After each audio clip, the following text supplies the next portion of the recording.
Members of the public are invited to attend in-person City Council meetings in council chambers on the lower level of City Hall. Public access to tonight's meeting is also available on the Local Government Access Channel 8 for Comcast subscribers, on the city's YouTube channel online, and by telephone using the call-in numbers posted on the meeting agenda. Will the clerk please call the roll? Mayor Leidy, Here. Mayor Pro Tem Luke Manharamasa, Here. Councilmember Burns, Here. Councilmember Jaramillo will be absent, Councilmember Kondo, Here. Councilmember Roper, Here. Councilmember Goff, Here. Councilmember Nowicki will be absent, Councilmember Walker. Here. Thank you. We have 4 items on the agenda tonight. We're going to rearrange them a little bit, and we're going to invite our municipal court judge, Brian Bowen, to come on up. We're going to have you go first.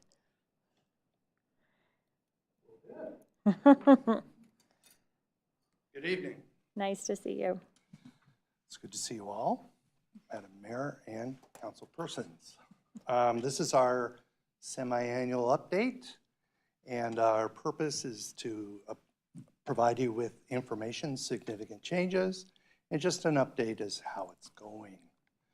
So first, I want to start with the city's very wise choice to have selected Darnell O'Hare as our court administrator. She brings a wealth of knowledge.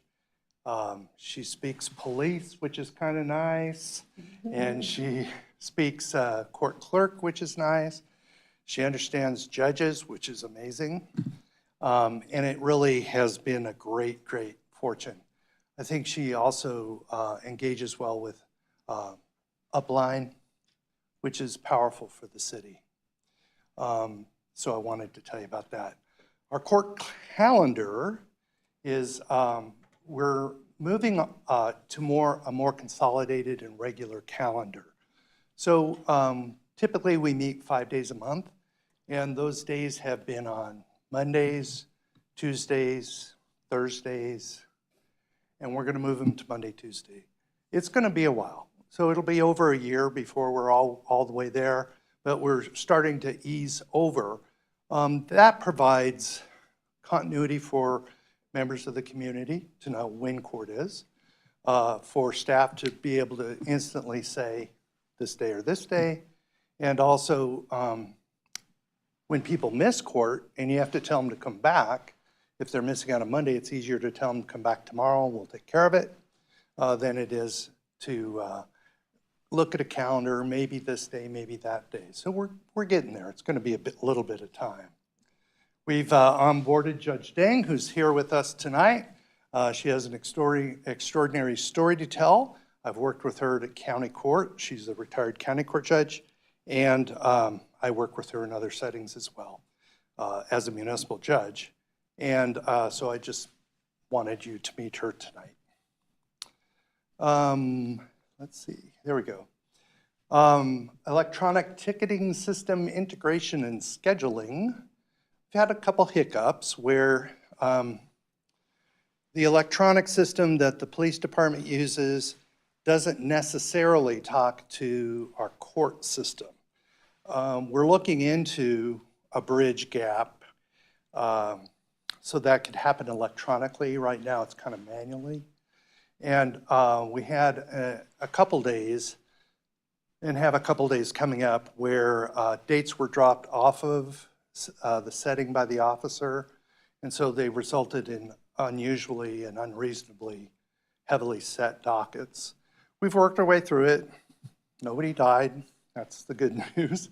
And we're getting back on track with those working much more closely and the dates being very clear. The case management system that we use in the court is called Full Court. It has been sold to another entity, a larger entity, and so we're hoping to see good things out of that. Better customer service and availability for some modifications that many courts use that would lead to more efficient case management. We've been working on realigning and reducing the frequency of court appearances.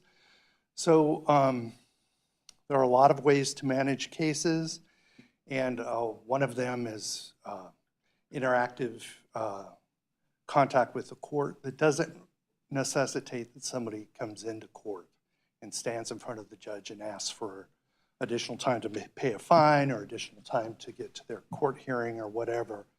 So we're much more looking to reduce those numbers because that just simplifies the case management for both the defendant, the user of the court, and the court team as well.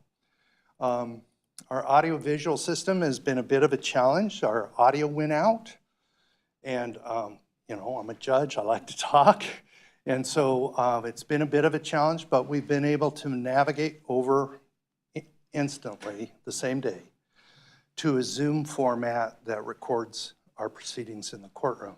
And additionally, Ms. O'Hara has obtained some handheld devices that will help us with that. And apparently the internal hardwired sound system that's in the courtroom is no longer under warranty, and so that vendor needs to acquire that whatever equipment failed piece, and so it's going to be a bit till that's ready. But the Zoom step-in has worked very effectively and was pretty seamless. So just wanted to let you know that's happening. We see opportunities with a specialty court focused docket. So when we talk about specialty courts, and I've had the opportunity to work with several of them, we're trying to identify a population that's engaged with the court repeatedly.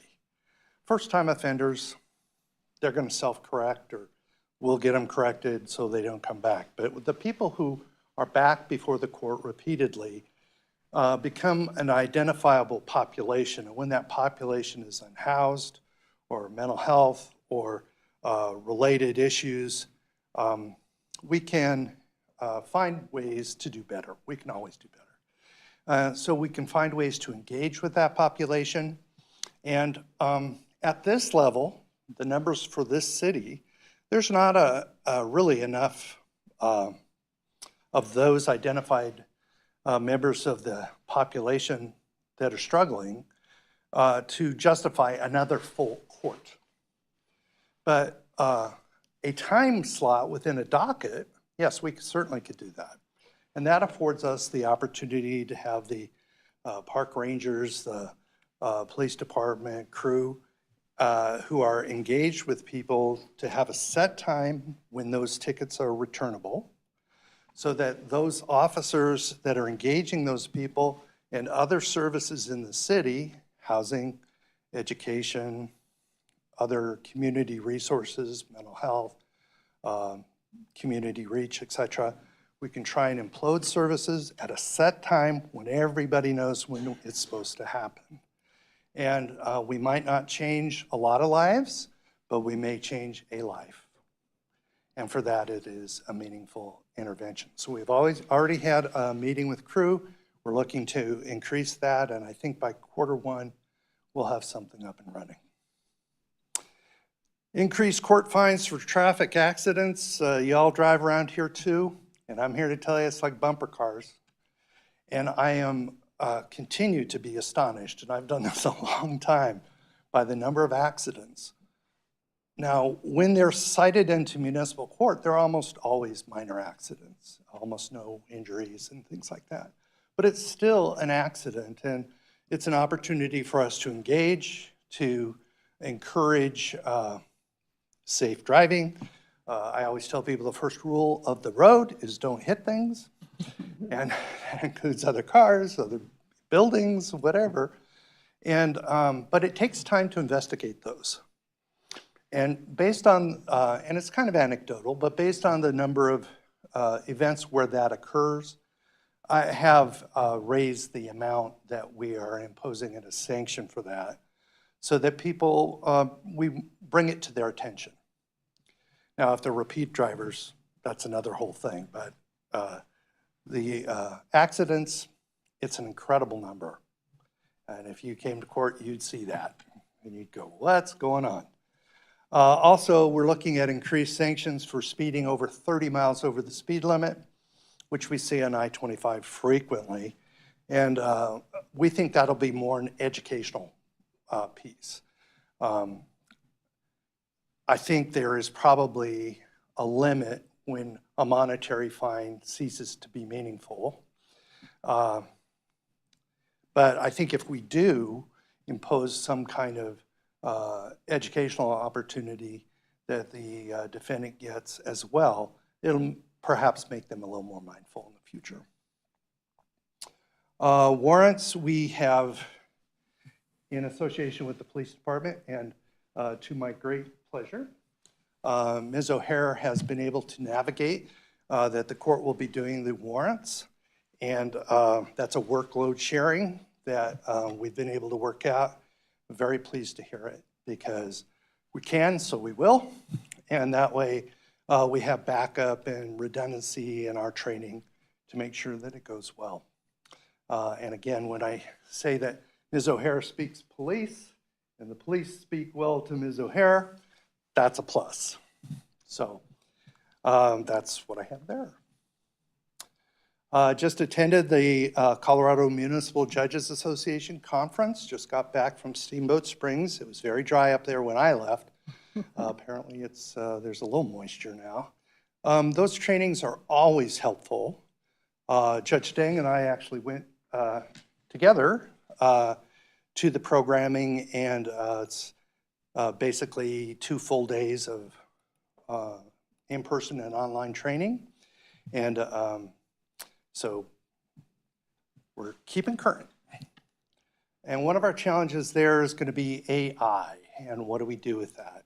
And I personally haven't experienced that I'm aware of in our courtroom, but it may be happening and I'm not aware of it. So we're going to be monitoring a little more closely to make sure that that's not an issue for this court.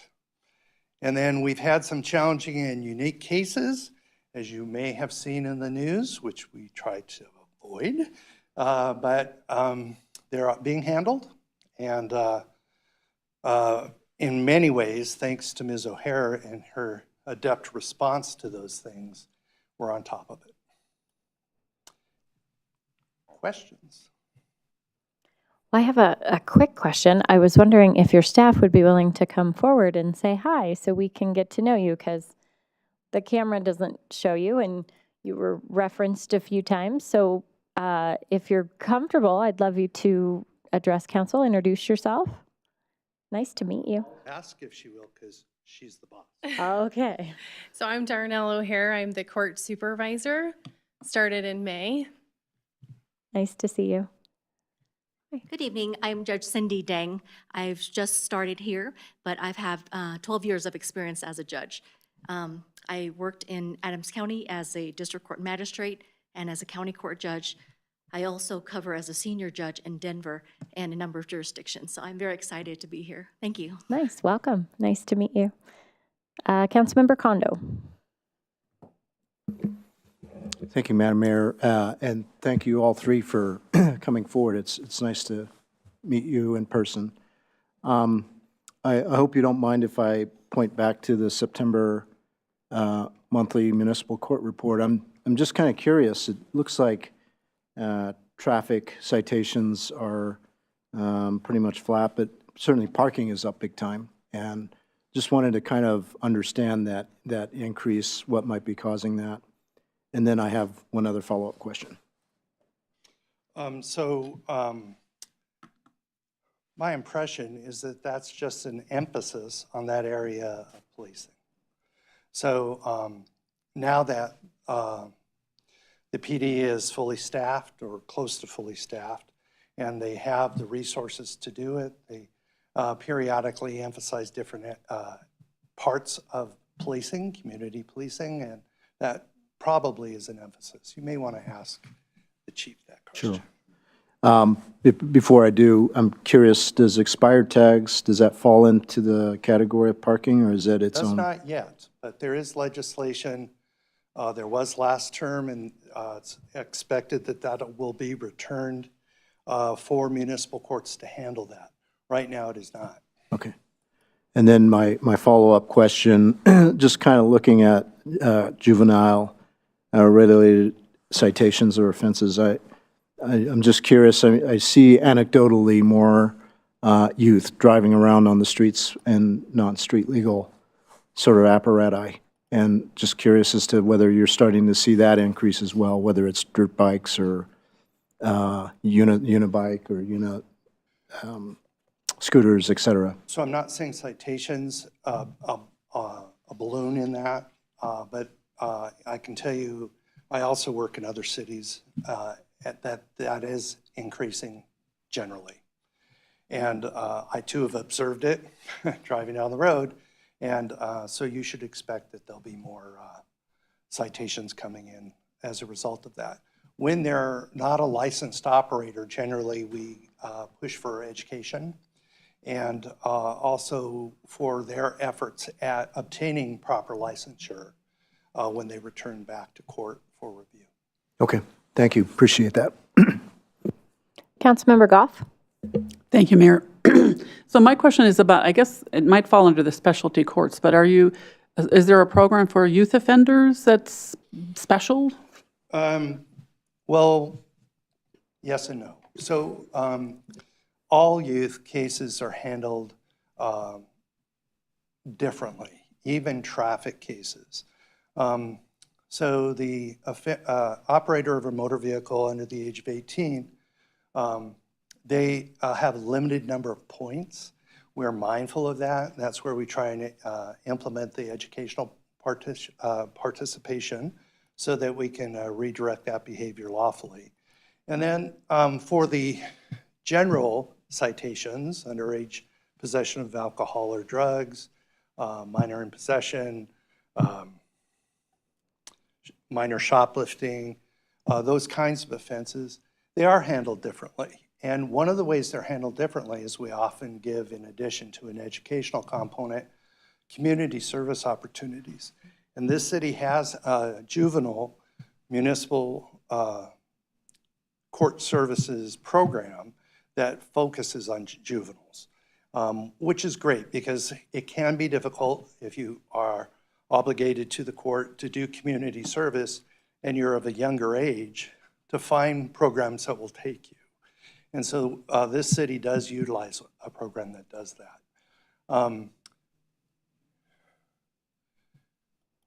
Juvenile matters are handled differently in the possible sanctions we can impose, parental involvement or guardian involvement. And so we do spend more time with them to make sure that we have good outcomes because it's a great opportunity to engage persons at a younger age so that they don't come back. But there's not a need to, like you did with the people experiencing homelessness, to have a special schedule or? We set them at 3 o'clock, and the reason for that is so they don't have to miss school. Gotcha. Thank you for the clarification. Thank you. Sure. Mayor, if I could, Yes, please. if council's interested and if the judge is interested, there's actually statutory authorization in Colorado for us specialized what's known as a teen court. It's never been something that's been proposed in Northglenn, but there is a specific statute that authorizes that type of specialized court. And I've done those before. When we implemented one in Westminster years ago, 30 years ago, I was part of that. We also had one in the city of Brighton. And that experience is different because it allows youth, not only offenders, but other youth to come in and learn about the judicial process. And they actually handle the hearing. They're guided by attorneys and the court, and they implement and review sanctions. It's generally by contract, which means that the defendant needs to agree to it so that the implementation of the case and the resolution of the case isn't based on did you do it or not. you're acknowledging you did it, and what are we going to do about it? And that affords a lot of people the opportunity to look at and see how our system is supposed to work. Well, it sounds like you guys have a lot going on right now, but at Yes. some point in the future, I think that would be an interesting thing to maybe come back to and look at. Sure. Mayor Pro Tem? Thank you, Madam Mayor. Thank you for being here. First of all, congratulations, Judge Dang, and welcome to Northglenn. Darnell is amazing to work with. I get to work with her on the Vail board, so I would just like to add to that. She is doing a really fantastic job. I'll get to, I guess I was going to hit the challenges and opportunities, touch a little bit on the teen program, but I'll leave that because I think we have some really good stuff coming up. For the audio and visual system, is that, like, have you guys assessed, like, what a new system would cost? Is that something maybe that'll come back as an appropriation, or what, you know, the Zoom is working, but obviously it's a Band-Aid, right? Yeah, so right now we're kind of in a situation where we're waiting on the company that manages the equipment to really come back and give us a full evaluation on the equipment that's in the courtroom. So right now they believe it's just the transmitter device. And if it's just that, it's an easy swap out, relatively inexpensive. But they don't know that until they get the transmitter. And it's been about a couple weeks. I heard the last time this happened, it took about 3 months. So yeah, it's really hard to be down that long as a court of record, and this is why we jumped really quickly to do an alternative method, which is a handheld recording device, and then of course the Zoom as an alternative as well. But it has been quite the challenge to not have a simple transmitting device. So I was curious too, because I know the legislation, you know, and having to comply with all the new requirements, digital access and all of that. So we're still managing to provide all that, even though it's kind of a temporary Band-Aid situation right now. yes, all of that is still, there's some hiccups with the ADA guidance around that, just because there's no hearing devices, because that's all connected to the same equipment that's in there. So Judge Bono and I have been talking about what we can do to make that accommodation, but that is definitely a challenge right now for us, for hard of hearing individuals, for sure. Okay. All right. So I guess a pin in it for now, and hopefully it'll be just the transmitter. But I was curious because I know with all the legislation, it's tough to keep in compliance. And then for opportunities, increased court fines for accidents and sanctions for speeding, is that something that is, like, what's the timeline? It's something that's definitely going to be implemented, or still kind of assessing what that would look like? Implemented It is implemented already. from $200 to $300. Oh, okay, great. I don't know why I missed that. I totally support that, just because I was nearly killed by a speeding driver through a red light in December, and I know how close I came to losing my life, still facing injuries. And so for me, this feels really important. But yeah, this is a repeat offender too. So I know sometimes, like you said, sometimes fines aren't doing the trick. So what else can we do? So thank you for addressing that, because that is literally, that's life and limb. I support a teen focus as well. I know that's something we've all talked about for a really long time. I do believe that to make a difference that we have to get to our youth now before it becomes, I don't want to say too late, but before it becomes a habit, a way of life, right? And committing minor violations that escalate into things. So I would love to, per our city attorney's suggestion about looking into something like that, I would support that. Right. Thank you. Thank you. Thank you so much. We've come to the end of our questions. Lovely to meet you. Nice to see you. Thank you so much for the update. We appreciate it. Thank you all. Thank you, Council. Okay, we're going to go back to A, Dolly Parton Imagination Library Program Update. So we have a guest from the Westminster Rotary Club. Gary Cooper is here to provide an update.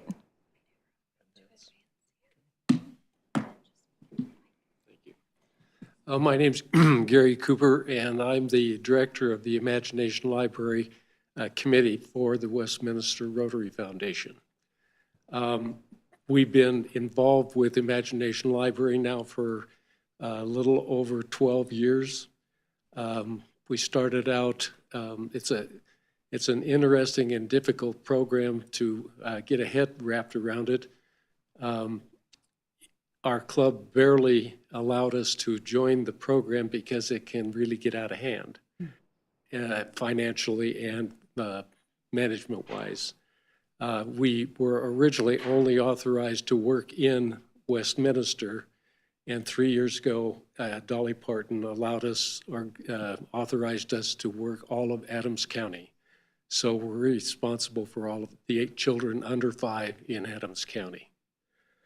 I don't know how many of you are familiar with the program, but it's children that are enrolled in the program are enrolled in until they turn 5 years old. They get a book a month free that is age appropriate, and it's mailed to them, and it's kind of like a birthday present every month. We operate under these stipulations for our club. This is how we want to treat the people and be treated. In 2020, the governor, the Senate Planning Commission invited myself and Roger Gutenkopf to our club to talk about the impact of Imagination Library in our programs. And at that time, they took it to the Senate, who voted in the program, which is that the Colorado Senate matches funds dollar for dollar for everything we put in the program. They match it. That has been a godsend, because at that time there were about 10 affiliates in Colorado, and today there are 64. Every county has a county affiliate, and it's really having a huge impact on the educational process. One of the provisions of that law was that the Senate had to order an evaluation of the success of the program. And these are the highlights. It's the kids that are in the program compared to the kids in their schools have a 0.13 standard deviation higher score on their dynamic reading tests. And they also reduce the likelihood of children scoring well below benchmark, 16 to 24%. So kids in Colorado that are in the same school under the same economic issues are finding that the ones that have been involved in Imagination Library are significantly more prepared to be a kindergarten ready.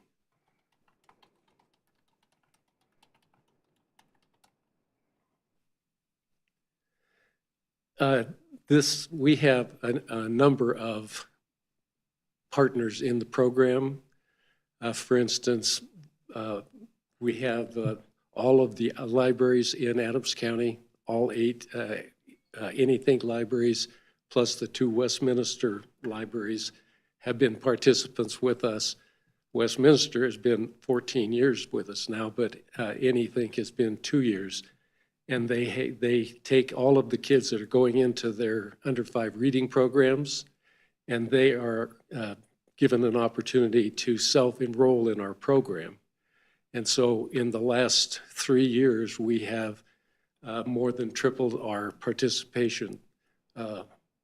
Just before the state gave us the authority for all of Adams County, we had approximately 3,000 children in our program, and today we have 9,981 kids in the program.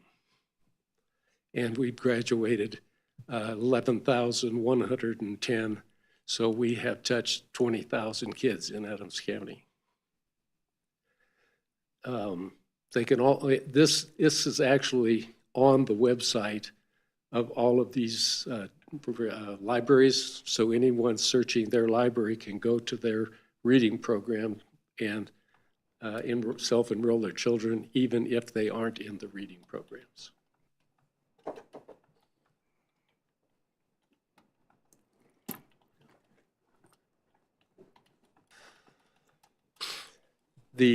there is approximately 38,800 children who live in Adams County that are under the age of 5. Right now, we've got 10,000 for all intents and purposes, but our goal is to have every one of the 38,800 enrolled as soon as we can get there. So that is part of our program, our problem or issue. There's 2 parts to the program. 1, you've got to find the kids, and 2, you got to get the money to pay for the books. The books cost us about $15 a year for all 12 months of the books, and the state matches the other $15. At $10,000 or 10,000 kids right now, that's $150,000 that we have to put into the program, and we supply all of the money. And none of it comes from, or very little of it comes from our club. It's all, I write grants and go to places, and the cities and the school systems have been very generous in helping us. Right now, we are the #1 affiliate in Colorado, we have the largest population of children. We're numbered 52 out of 2,406 affiliates in the nation. And at that point, we had 9,850, but right now we're up to right at 10,000.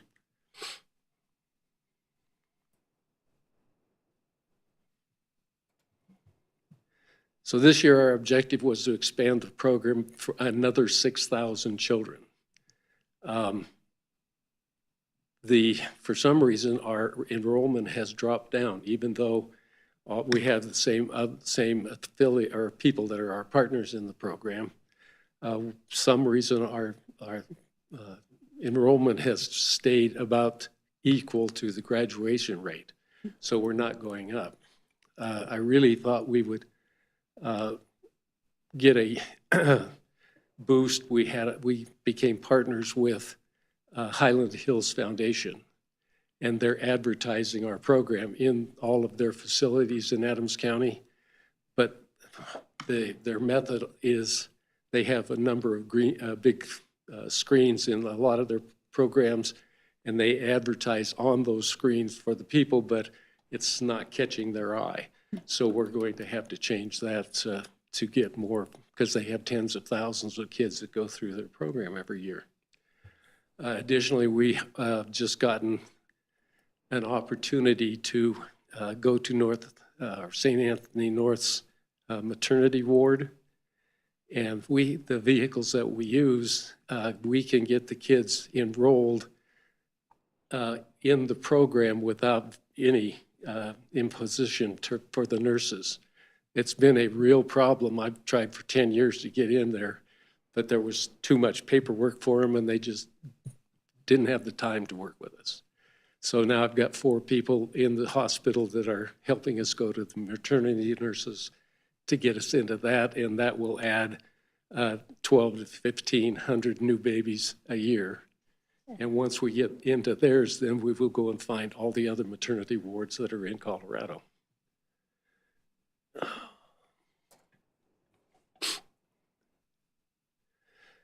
So this is essentially the history. In 2012. We supplied 525 books. That's about 40 kids.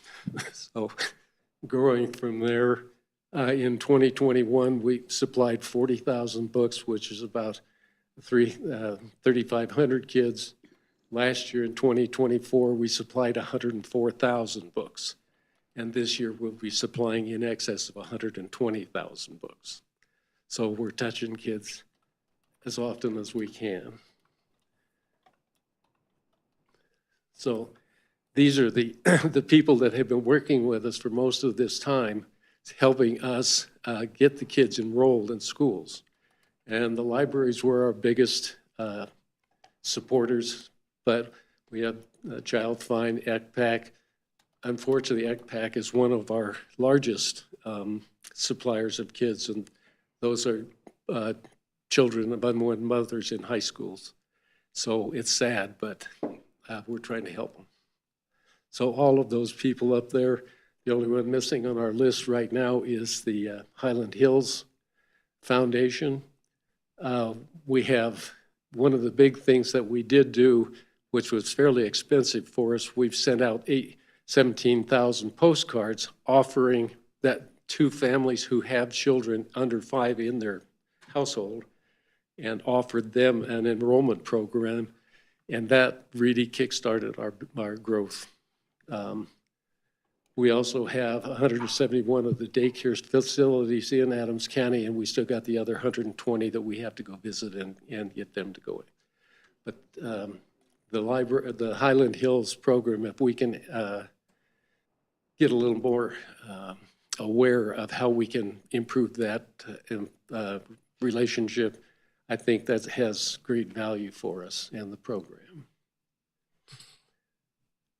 Every year I send out a study to children or families who have been in the program less than 6 months and ask them about their reading habits at home so that we could get a comparison to how that changes. So we get incredible responses. In this particular study, we put out 1,826 emails, and we got 504 responses. It's well in excess of 25%, and if you know anything about surveys, 2 to 4% is really good. So we ask a number of questions. We want to know how old your child, so we can identify how long or how many times the child will be contacted with their books.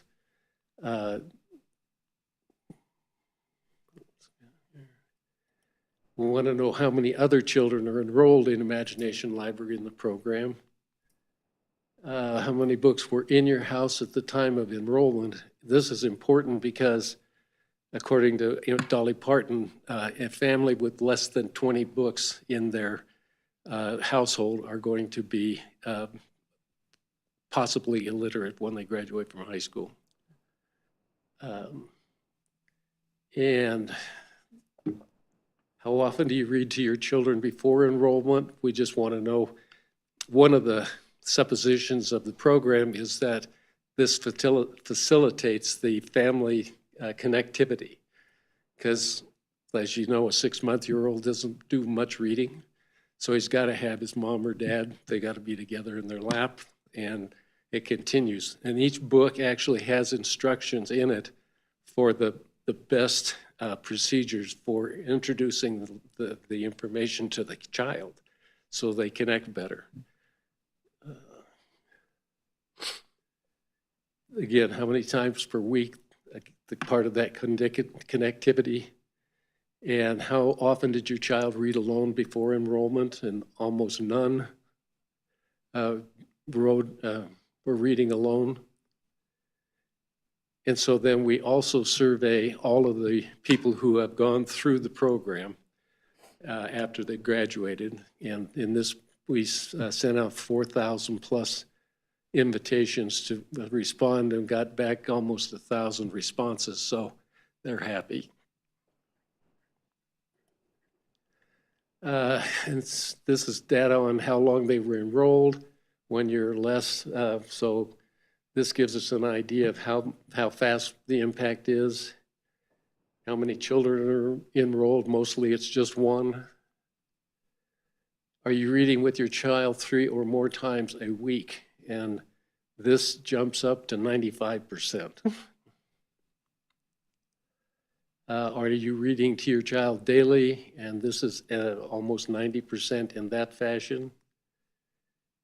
My child is asking to be read to more after enrolling in Imagination Library, and they go up like 50 and 60% of the kids are asking to be read to more often. How often are they spending time alone? And it's a huge number, as you can see, about 90%. And my child is asking to be read to more often after enrolling. And again, it keeps them, a family unit, more connected. And finally, this was kind of intuitive to me. I just threw that in there. Most of the questions that I'd asked were, I dreamed up from a video, Imagination Library video from a lady by the name of Pam Toller. She gave me some graphical analysis of how the program was affecting kids. So I dreamed up questions to ask to see if I can compare those to make sure that we were working in a real program that we wanted our kids in. And it's very accurate. In this case, the older kids are positively impacting their reading habits. My assumption was that a mom and her baby sitting in a place reading and an older child in the family, the older child's going to go, I want a little of that sugar too, if you don't mind. So the comparison of the surveys, 75% of the children signing up are from families new to the Imagination Library. 53% have fewer than 20 books in the house. This is what we really want to impact. 43% read to their child every day before enrolling. 85% read to their children daily after enrolling. 37% of the children asked to be read to before enrolling. 71% ask to be read to after enrollment. 20% read alone more than 3 times a week before enrolling. 84% read alone more often than before enrolling. And 71% of older siblings are reading more often after enrolling in Imagination Library.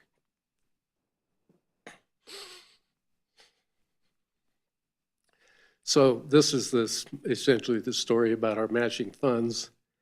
In 2020, Roger Goodenkoff and I were invited to go to the Senate Educational Committee on March 4th, and it's my opinion that they already knew that they wanted this, and they only needed somebody to tell them that weren't part of the Senate so that they could get this done. And luckily, we were well informed, easily informable. And Pola signed the bill in July of 2020, which granted matching funds. And shortly thereafter, he also created the obligation for the state to monitor the program to make sure it was really effective. So these are the kids, generally speaking, who live in Adams County that are under 5 years old, and the places that they're enrolled. As you can see, Northglenn has a little over 2,000 population under 5, and we have enrolled right now 583 children. So that 24% of your population is already in our program. So we're working hard on we have Westminster City has given us $10,000. Westminster Public Schools has given us $20,000. Brighton has given us $27,000. These are annual numbers.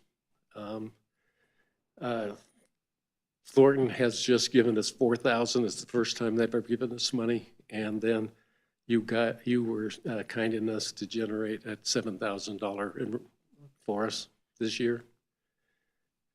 Where am I going?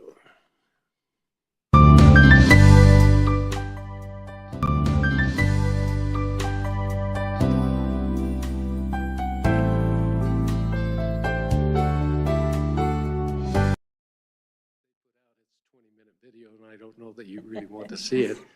I do hope that you take the time to see it because it gives huge information about the brain growth of children, the impact of reading, the value to society. It's like almost all the kids that are in the higher reading point go to further their education. They don't get in trouble with the cops. They don't get in trouble with drugs. There's fewer pregnancies. I mean, it's just on there, and it's they tell you all the story of that. So we wanted to introduce ourselves to you. But Thank you for your support. Thank you. I have a few hands, so council would like to ask you questions. Please. Councilmember Kondo? Thank you, Madam Mayor. Thank you, Mr. Cooper, for presenting. I will say that it's very impressive that you have some pretty compelling data that kind of shows the before and after, so I really appreciate that. And then also, I'm glad that you're partnering and working with various nonprofits, working with the homeless population. If I remember my stats correctly, about 20% of the homeless are children. So really appreciate that work. I have two questions. It sounds like the program pretty much today works with sending hard copy physical books to recipients, and I'm just thinking to myself that it can be expensive.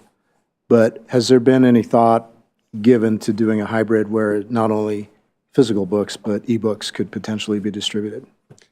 At this time, Dolly Parton, we don't have any thing to do with that. It's Dolly Parton's decision to do that. We just live with her. The physical book, in their opinion, that gives them more of that connectivity, that tangible item that they've got. It's theirs. It comes to them once a month. It's addressed to the child, and it's they haven't really changed the program much. However, they had this year, in the past, they started one bilingual book a year. Now that's the individuals receiving the book can take either bilingual or English only. So every child has a chance for that option. Very good, nice, thank you. Yeah, that thought did occur to me as well. Clearly, if you're homeless, you may not have internet access, so having a physical book would mean a lot. Yes. But then the other thought to me is, as children grow older, they will eventually outgrow those books. So I wonder if there's a program in place to recirculate those books or work with the various libraries, whether it's Anythink or Westminster Public Library, to kind of gather up prior books and then recirculate them around again. Generally, no. In fact, most of the families I talk to, they try to give the books away, and the kids raise holy hell. So. Okay. Can't argue with that. Thank you very much. Councilmember Burns?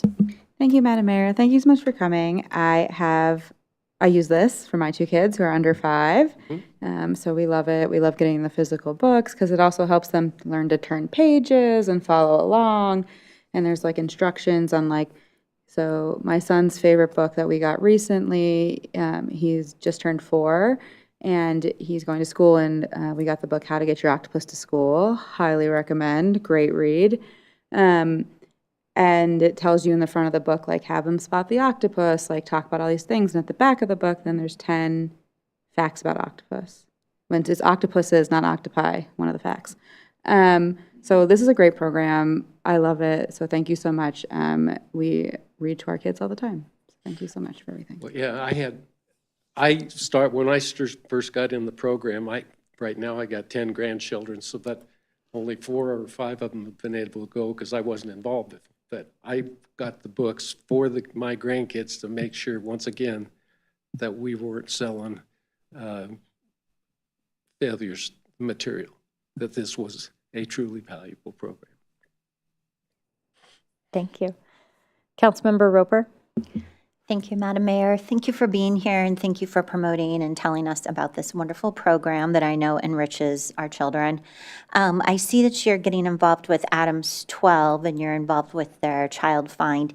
Has there been any work to get involved more at a school level, at any of our title schools, attending family nights or academic nights?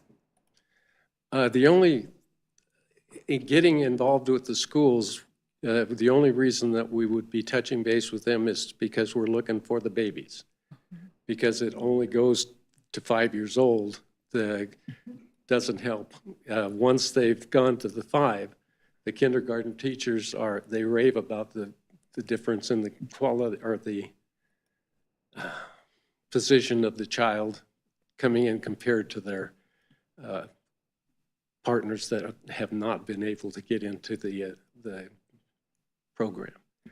So we're trying as fast as we can and hard as we can, but again, it's a function of me finding the money. Yes.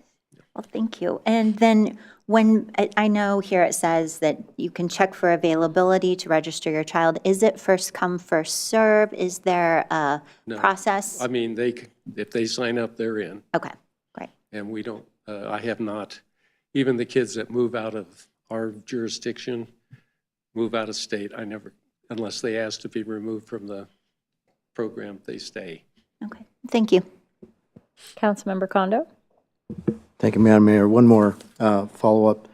So again, I'd like to go back to the data, and I'm just curious, is that segmented out by any way between public schools and charter schools, or is it all amalgamated together? Mine is all amalgamated because I don't keep track of them by location. The state interview process, they had 4 school systems that they interviewed to compare the data.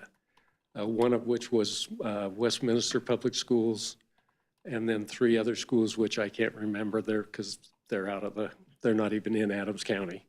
They're just all over the state. So they compare if you read or get a chance to read the way they did the study, they compared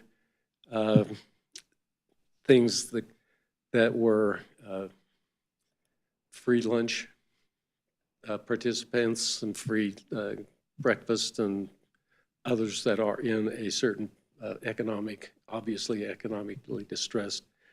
And they were compared together, that same age group in the same school, and it was found that one side was doing much better than the other side. Okay, thank you. Once again, I really appreciate that. I think it really tells a compelling story. Yes. Well, we actually started out at the beginning because we didn't know where to go. We went to the 6 most distressed elementary schools in Westminster, and that's where we started. That's where we were chasing the kids first. Well, Mr. Cooper, thank you so much for being here. I appreciated the data as well because it does tell such a compelling story how books in the hands of children and teaching them those early reading skills, it's going to change their whole trajectory. And we appreciate that as educators, quite a few of us up here. But it's your volunteerism that is making this happen. So thank you, because you're putting in so many hours. And I can tell that your heart is really in this work. So thank you for partnering with Northglenn. We really appreciate it. Thank you. Nice to see you. Thank you for your time. Have a good evening. You too. All right, number 3, 2026 proposed event schedule. We have our Director of Communications, Diana Wilson, here to talk about this item. And team, come on up. I brought my reading glasses in case you make me read. All right. Mayor, City Council, thank you so much for having us this evening. Do have a presentation, but before I jump into that, I know all of you know our event specialists, but I did want to point out that Rachel Henney and Michael Ringling are here. Michael's been with us over a year now, and Rachel is over 2. So a relatively new event staff, but I'm proud to say that this is probably the smoothest event season that I've experienced since I've been here, and great attendance. So they really jumped in with both feet and have done a great job leading our event so far. So you guys can sit down. All right, so the reason that we're here tonight is because part of the strategic plan in the diverse and engaged community, action item 2 is to get feedback on events on a regular time frame. I don't know. I can't exactly remember what it says right now, but we come and talk to you about events regularly. If you remember, we had a study session, and it actually was a work session in the community rooms in December 2024. I did attach the recap from that meeting to refresh your memory if you saw it in the packet. And then we also talked about having new events in 2026. Just not to be a bummer, but we did think, wow, we're getting the same budget this year, so we'll probably should do the same thing. So not to, ruin the ending, but staff's recommending that we pretty much keep it the same as this year. And this year is nothing to shirk. We definitely did a fantastic, attendance this year for events. Derby Day, it didn't snow, so we had a bunch of people. And has anybody been to that one? I know the mayor always comes. Has anybody else been to it? Yeah, so super fun event. Kids come out. The whole lake is surrounded, so it's cool. The photos that I put along the left are food truck, 4th of July, and pirate. And I know many of you come to the events, but a lot of times you're working behind a tent. You don't have the opportunity to see that there are a lot of people there engaging. So I wanted to kind of demonstrate that. Food truck carnival up a little bit. Northglenn Pride, once again, it didn't rain. We had good attendance. July 4th festival actually went down, but the last year, July 4th fell during the week, and this year it fell on a 3-day weekend, so that's kind of the impact. And the 2024 number was really phenomenal. We've never had that many people for the number of years that I have track numbers for, so that was kind of an anomaly.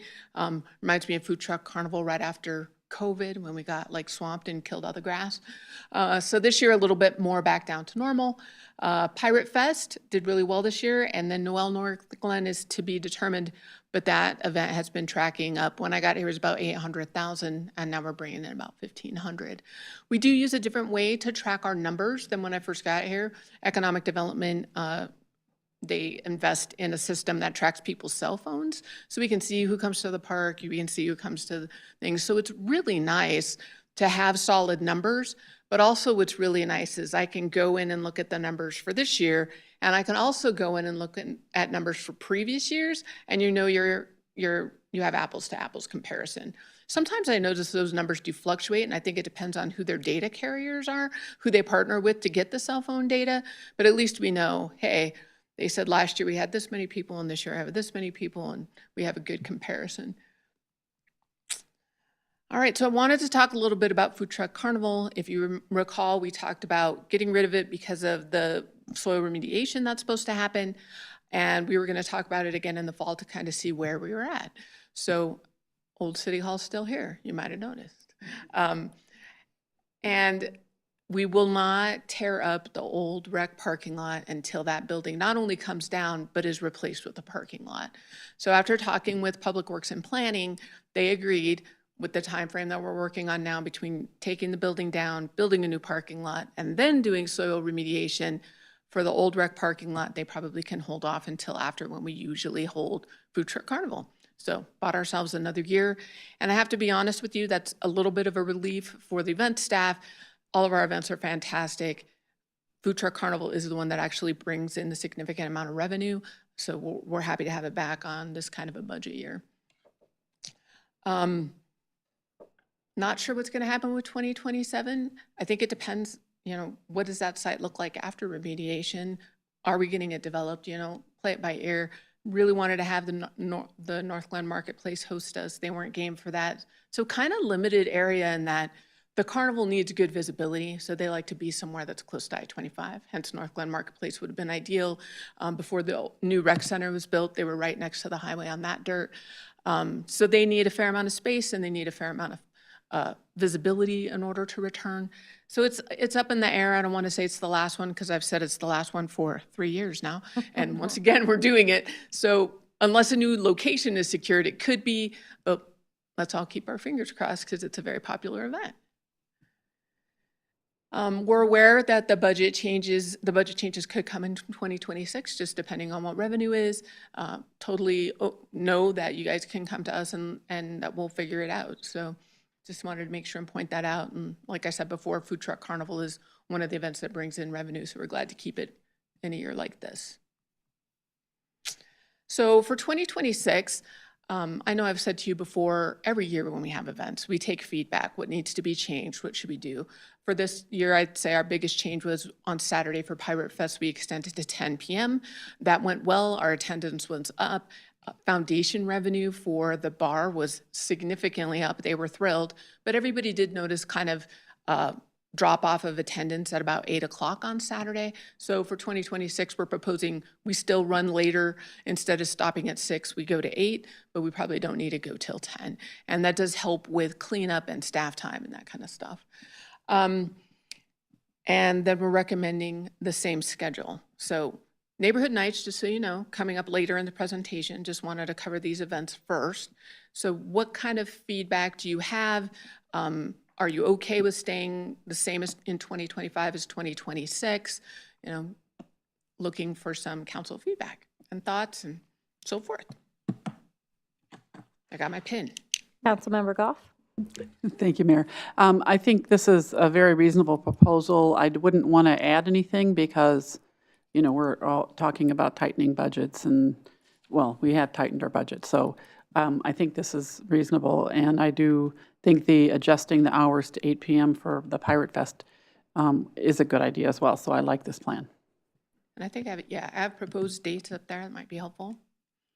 Any Thank you, other Councilmember council Goff. members want to respond to Director Wilson? Councilmember Walker? Ms. Jane, I think this looks great. I'm in support of this. Thank you. I appreciate that. All right. Are we We still good? thinking? All I right, think so we're we'll move good. on to neighborhood nights. I do want to point out, we have done, last year at the end of the year, we did Pirate Fest and Noel surveys, which I provided that information to you guys. And then we also had the numerous outreach that they did for the playbook. And interestingly, people's feedback is pretty much the same, which is, we love events. We should have more. Can we have something for dogs? Can we have something for kids? Can we have a parade? So these are really important to the community, and that always makes me feel good when I see the feedback is, this is great, and our complaints are really so minimal. We even asked people pointedly about parking, and it was one of the ones that people said, yes, they had a problem with parking, but it was a fraction of the people that even said that. So mostly positive feedback, so that's great. All right, so let's talk about neighborhood nights. I didn't put before 2024, but I don't know if you remember, we called these different names. And when we first started, we get like 50 people, maybe 75. And now we're easily in the hundreds. And for Ward 3, even larger because we combine with a different event. So these have really taken off. A few of the changes we've done over the years, we used to have them like 1 each month or 2 each month and like break them out that way. We did shift them to be in a row towards the middle of the summer, so it feels more like a series. We kicked it off with the last concert at the festival lawn, which also gives us an opportunity to promote to people of, hey, here's the next set of concerts, but they are at neighborhood parks. The coupons, which you guys approved funding for, started at $5 per family, and now we do $7 to every person that's there. That is quite a big investment, but I also think it's a very well-received program, and we try to primarily give those coupons to you so that you have an opportunity to interact with people that live in the neighborhoods that you represent. So these are the numbers. A little bit about coupons. And some of our feedback and some things that we thought we would like to hear from you about. Kicking off at Ward 3 at the Festival Lawn seems to set a positive tone. The other parks in Ward 3 don't quite attract the attendance that we were hoping for. So we combined it with Festival Lawn, but I do want to send that to the Ward 3 council members and kind of get your feedback on one hand, you get a lot of people. On the other hand, not all of them are Ward 3, right? And at all the events, they're not all from that ward, but most of them probably are. So wanted to get a little feedback on that. It does, like I said, I think set a tone. The coupons are popular. Do want to let you know, our food trucks probably are maxed out. They're not going to be taking more than 200 and 250 coupons because that's all that they can handle. The option would be to bring in another food truck. However, we pay minimums to our food truck. So with the coupons, we haven't paid food trucks minimums because we redeem the coupons with them. If you brought in another truck, I don't think we're right at the level, and not sure we ever would be just because of the size of neighborhood parks. We'd probably end up paying one of the food trucks the minimum because they wouldn't hit it. So pros and cons there. Do you want to hand out more coupons? I didn't hear anybody complain, but there were some long lines if you've noticed. And then we changed it to Thursday evenings. We added the movies. What do you think of the music? What do you think of the order of the awards? We did try to change it up between last year and the year before when we originally went kind of in order. And like I said, the combination. And then back to school nights, when we start getting into August, next year we might hit school, which that'd be hard with the movies because it's late. So I believe in the proposed schedule, I'll come back to the slides so you see the questions, but if we start on July 23rd, I believe our last one is right before school starts, but it did run into some back to school nights, Ward 1.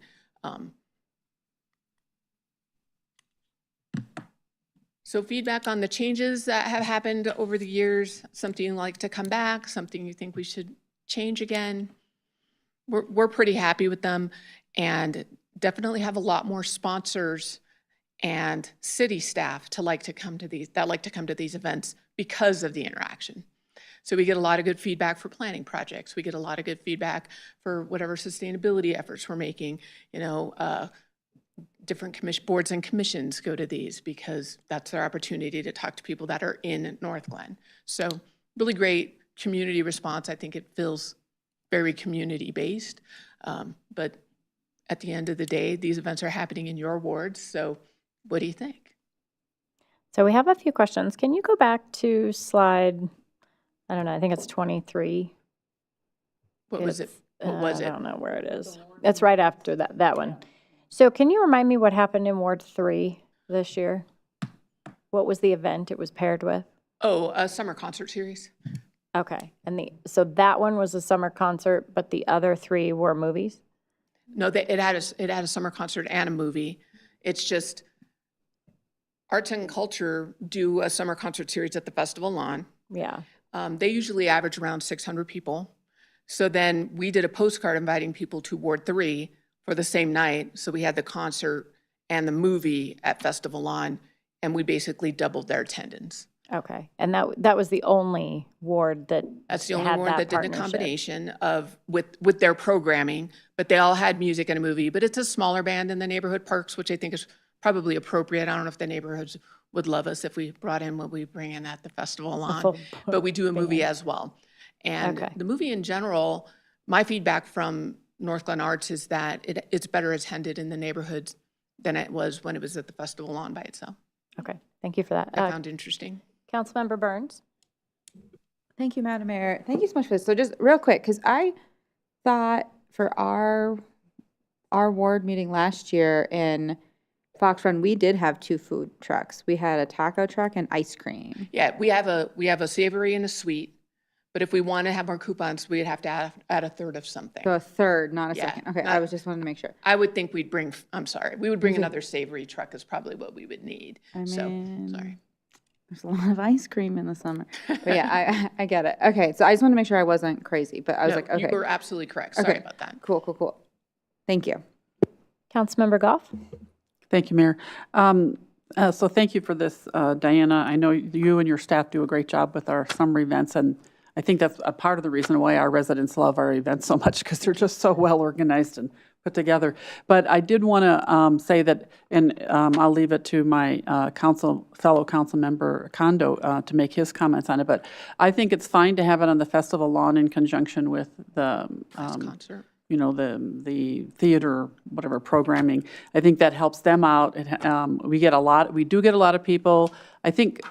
I would say, just from talking to people, that it seems the majority are from Northglenn. They may not all be from Ward 3, but, so, I always enjoy having the opportunity to talk to people, and especially somebody who didn't realize we were giving out coupons, and then they get really excited. So, yeah, I think it's fine to leave it the way it is as far as Ward 3 is concerned. I would say, though, if we, because there are more people attending Ward 3, that if there's a possibility to add another food truck for that one, that might be a good idea. I think possibly would cover the cost just because there's so many people. I know people didn't want to stand in line, so if they didn't have to stand in line, they might have, bought food. So that's my 2 cents. Thank you. Councilmember Kondo, did you want to weigh in? Sure. Councilmember Kondo, would you Oh, like I to was weigh just in? waiting for you to direct who was I next, know, Madam Mayor. I know, thank you. First of all, unfortunately, due to another commitment, I was not present on July 17th. But, what I understood from the year prior, the combination of the band and the movie attracts a lot of people. And I know that July 17th, it was Wicked, the movie. Not that it was a wicked event, it probably Was that was. too? Might have been. So, that might also explain, Madam Mayor, why there's quite a large bolus there. That's great. And as Dr. Goff mentioned, I particularly, I think it's most productive. The one thing that I am most concerned about, however, given my experience 2 years ago, was I think that same evening, CDOT was trying to do a public outreach over at the community room in the rec center. And if we're going to spend this amount of money to hold a major event like that, we ought to make sure we're smart with partnering with other organizations that are trying to do community outreach so they get their bang for the buck. Right. And that they're not in conflict with our event. So CDOT, for example, I think was trying to collect input on the transit corridor, I-25 north all the way to 144th. That would have been a great opportunity if they would have had their pavilion set up, at our event. ADCO, Dr. Cog, all of these organizations do some sort of community outreach. And my recommendation, if anything, is to make sure that we as a city, we communicate with all our other partner agencies so they know this is going on. And so if they're trying to hit a lot of people, they'll hit the sweet spot if they partner with our events. That's all I have, Madam Mayor. Thank you. Councilmember Roper? Thank you, Madam Mayor. Thank you, and thank you to your team. You guys always do such a fantastic job. Thank you so much. I personally love the neighborhood nights. I think it's a fantastic way to connect individually with our community and just in a more low-risk environment than if they were to come and meet us here or come to council, or even at some of our other ward meetings. It's just so relaxed, and I really enjoy it. This summer, we had quite a few of our community partners at ours, and I loved that. And they were able to vote on different things for the playground and different aspects of the water facility, and people were able to give their vote, and they really loved that. It's just a wonderful time to bring everyone together, so I really enjoy it. I don't know that people mind the long lines at ours necessarily, because they're all talking and having fun. I really enjoy the music. It's small. It really reflects the neighborhood, I think, and I don't know. I enjoy everything about what we're doing. I do want to say, I think for the upcoming year, if school starts that week of the 11th, then that would put a damper because students would report on that 11th, and then that means back to school nights would be the week before, and they're usually Tuesdays or Thursdays. So just a heads up about that. Yeah, and the last one is the 13th. Yeah. Oh, yeah, those are too late. Okay. Councilmember Walker? Thank you. Miss Diana, after talking with Miss Megan real quick, I think we're happy with our format. We're going to do the same thing where we're switching back and forth between the Ward 1 park, so Larson last year, and I think we'll head back to Fox Run this year. And if I may ask the date, you guys tend to go in August. Would you rather do a different day, like Tuesday, Thursday, the week, like the Tuesday the week before? And the movies, we were always worried that we wouldn't be able to move the movies, but actually the movie company is really easy to work with, and we can do 2 in 1 week if we still want to kick off with Festival Lawn. It would be hard to go the week before Festival Lawn because they're doing a concert here Thursday night, because that's still their series. But we could do 2 in 1 week if we don't want to hit school. If you guys want to continue, you have been the finale for a couple years now, so. I'm going to defer to Miss Megan on that, given with childcare and everything like that. I'll make whatever work. Yeah, it is a little difficult for me to plan this far out. But I'm leaning towards August 6th, just because that would work, or July 23rd, just because of with back to school and Can I ask a question? yeah. So these are proposed nights. I don't think they have to be those nights. They do not have So to be those those are nights. just the 4 that are up there. I had a wondering, so I don't know. Is there a reason we're not partnering all of the ward meetings with the concert series? They're not in your ward. They're not, Ward 3 They're is just part all of right this. here. Yeah, all the concerts are here, and I don't think Okay. nowhere else, it would be hard for other places to accommodate. It's either here or EB Reigns for as large as their concerts are. Like I said, they usually Okay. draw 600. We're more in the 200-300. We could partner more with the series. I'm sure the But they're arts just all and in culture one would be place. open to it, but it isn't actually in the neighborhood parks. Got it. Okay. I just wanted to make sure I knew that. So you don't have to pick those dates, and I would concur with Councilmember Roper that you need to stay away from back to school. Even the 6th and the 13th, those are both too far out. Okay. Okay. So probably we should try to if you still want to kick off with Ward 3 at Festival Lawn, then we would just go like a Tuesday and a Thursday of the next week, and then a Tuesday and a Thursday of the week after. Would you like to try that, do you think? Yeah, that's fine. Does that sound okay? Yeah. And stay off of the 13th for sure. Ward 4, you tend to be the August date. Do you have a feeling on August 6th? Would you rather stay there or would you rather go up?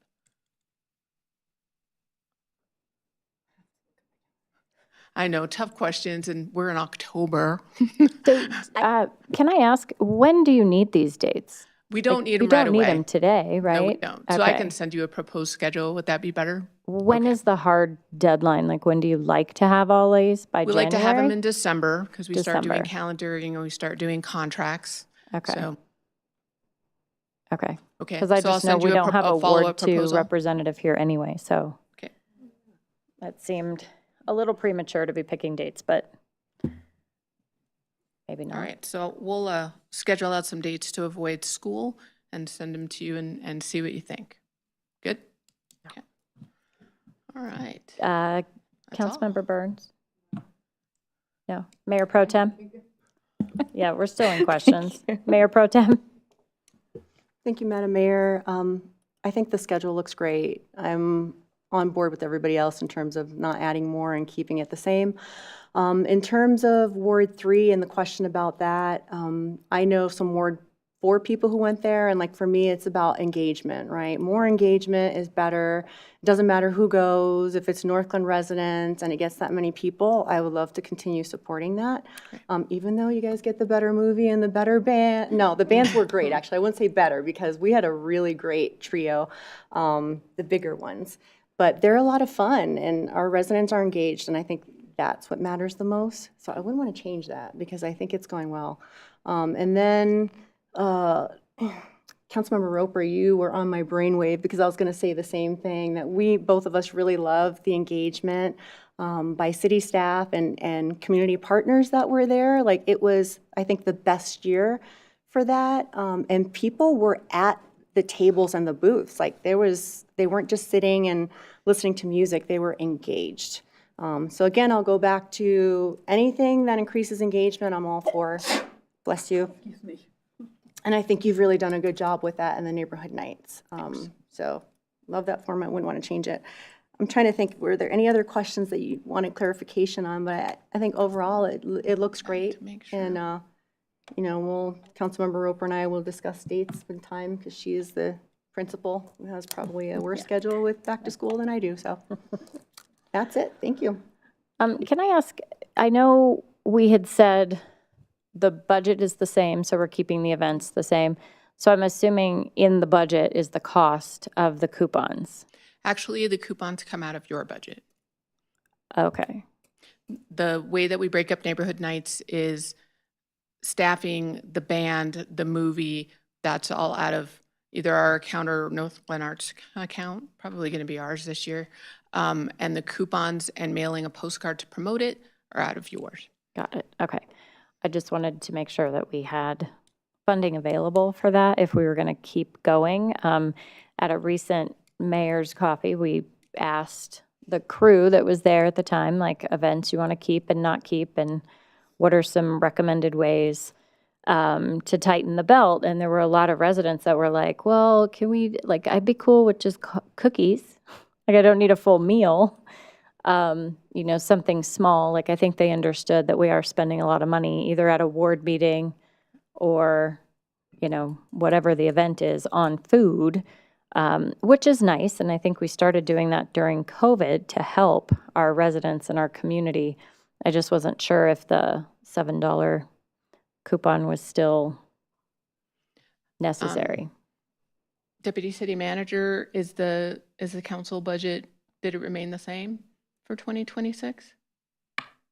Yes, so it's in there. So Okay. it is already in there. Okay. And there are some different, if you guys, when we get into the year, because obviously we've given this some thought, knowing what revenue is, my thought was you originally started out with $5 coupons. I like the coupons because it has people come and talk. It gives you an excuse to go and talk to people. So I like that aspect for the interaction. You could reduce the amount. We also could talk to our vendors and say, this is what the coupon amount is. You should offer an item at this amount, because they don't always do that. They just charge what they always charge, and then people get that as a discount, right? It's truly a coupon. It doesn't buy them an entire item for every single food truck.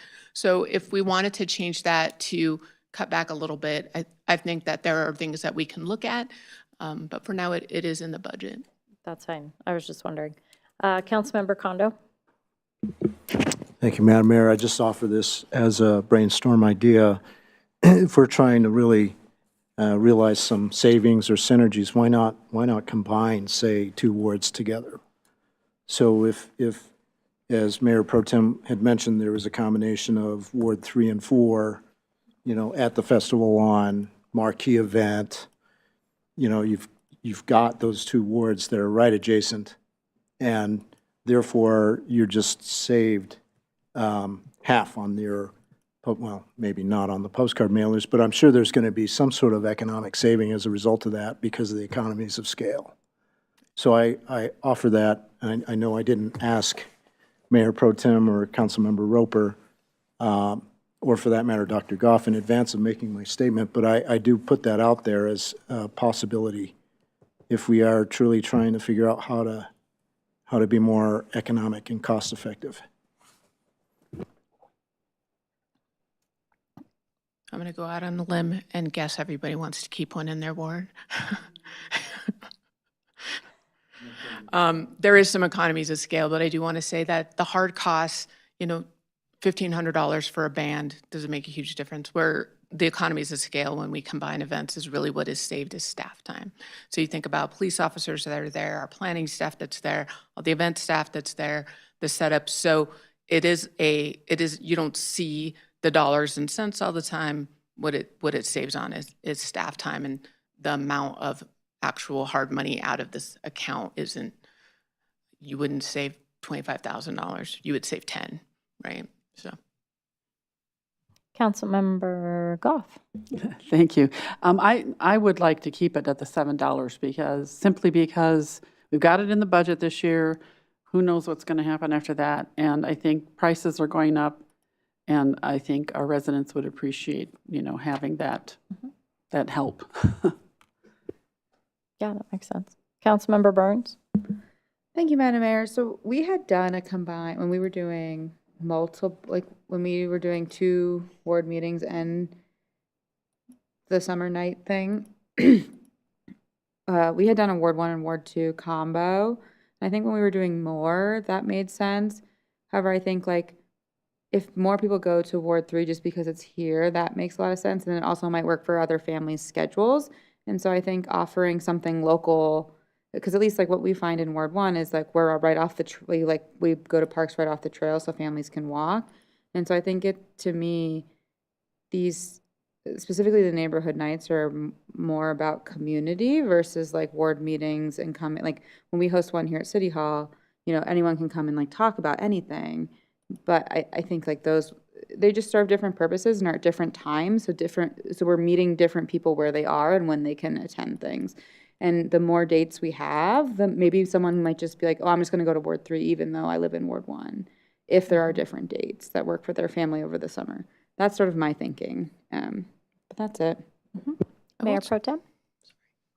Thank you, Madam Mayor. I wholeheartedly agree with you, Councilmember Burns. I think as much as I love the idea of combining, I do think the neighborhood nights are that neighborhood, right? So, and it's our chance to talk to the people who live in the neighborhood. People walk there to the parks because it's close by. So I don't want to lose that special piece. I think, Festival Lawn, anyone can go, and I think that's great, or to any of the ward meetings for that matter, and I think that's great too.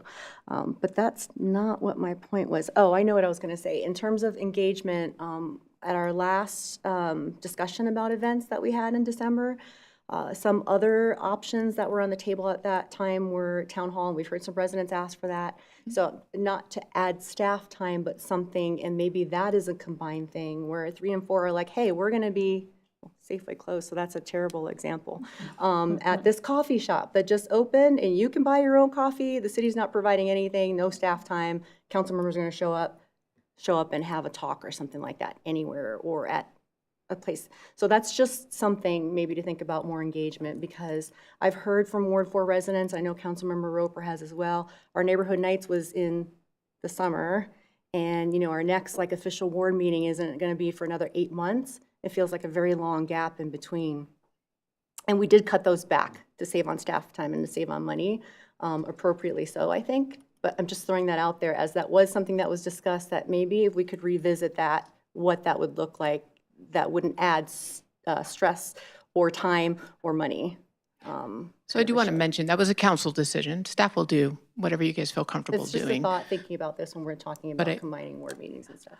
You'll notice I didn't put ward meetings or mayor coffees or community meetings on this list for a very good reason. It's an election year. So I was thinking probably we should have that discussion after our new council's on board, since you may or may not have new ward mates, but you can talk to each other and kind of come back. So I don't know if that's going to be, it's up to you whether you want to make that a study session, what you guys would like to do. But I know I meet with the mayor every year about, hey, how do you want to engage this year? What are we going to do, and try and plan that out. It's kind of early right now, so I wouldn't see that conversation happening until January, but definitely open to it. And we have the same staff that we had when we did more ward meetings, and I'm not telling you to go either way, but it is ultimately your decision. And I did want to say something about the coupons, because I'm a little conservative fiscally. And when we first brought out the coupons, that we had $5 ones that then went up to $7 ones, I got to tell you, I was like, I can't believe we're just giving people $7 to buy food. That's just like crazy. But I made the comment to one of our staff members, I was like, hey, that's like so generous. And they were like, yeah, but it's for people who live here in Northglenn and shop here in Northglenn, and giving them a couple of the bucks back that they bring to our city, it sounds great. And I was like, I never would have thought of it that way. So there are times where other people's perspectives are so different, where I was like, that's a lot. And in the big scheme of things, it really isn't a lot that you have thousands of people that you engage with these events and offer these benefits for them to all get together. When I heard somebody say that, I'm like, you're right. All these people come, they're all together, they learn about their city, they meet their council people. So what is that worth dollar-wise? I think we're probably getting a bargain, to be honest with you. Councilmember Kondo. Thank you, Madam Mayor. I just wanted to ask one question for the benefit of our audience. Page 23, table, when it says Ward 2, 2025 attendance, no placer AI, what is that exactly? So as I said, we have the cell phone technology to track our parks. Since it was the park at Carl's Farm, that isn't a city park, that's privately owned, so we weren't able to get data. And the closest we could get was the entire, all of Carl's Farm, and that didn't give us an accurate picture at all.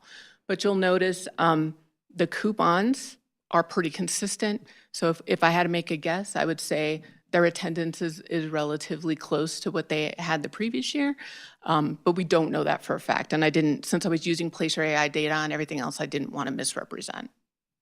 And that's just aggregated data, it's not specific identifiable individual. No, it definitely information. definitely respects everybody's privacy. There are some demographics that come with it. The program is designed to track things for retail sales. to help you, who do you market to? How long do people stay here? Who's coming through your event? But it is all private data, yes. Gotcha. So strictly for sales and marketing Yes. at a holistic level. Yeah, and primarily for economic development. They just let us and Parks and Rec jump in. Understand. Thank you. Great, thanks. Well, that's all the questions and comments I have. Thank you for the time. We had a really great event here. We appreciate all the support that you come, you enjoy it, you engage with people. I think it means a lot to the Northglenn community, and I know it makes all of us happy to see. It's a lot of work, but then you walk away like, this is so cool. So thank you for the time, and thanks for your support of next year. Yeah, thank you. Okay, up next, City Council Quarterly Agenda Planning. City Manager Guyer will present this item.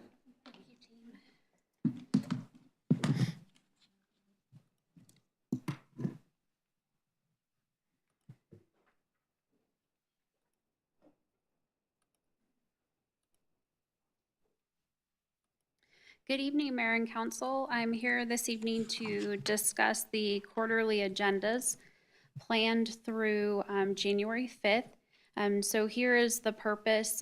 Again, this is an opportunity for council to provide me with feedback if you need clarification on anything or I need clarification on something from council, and we can have that discussion this evening. It assists in agenda preparation. So we'll go ahead and dive right in. This item was rescheduled to tonight from October 13th, so that's just a logistical piece there. We do have a cancellation that's upcoming per council direction from the last council meeting, which is the December 22nd city council meeting pre the Christmas holiday.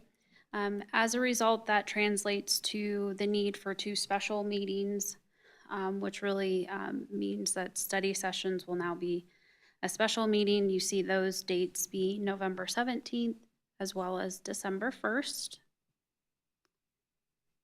So I'll dive into the upcoming meetings. On October 27th, we have Youth Commission report, a Native American Heritage Month proclamation. We will hold the sanitation rate increase public hearing.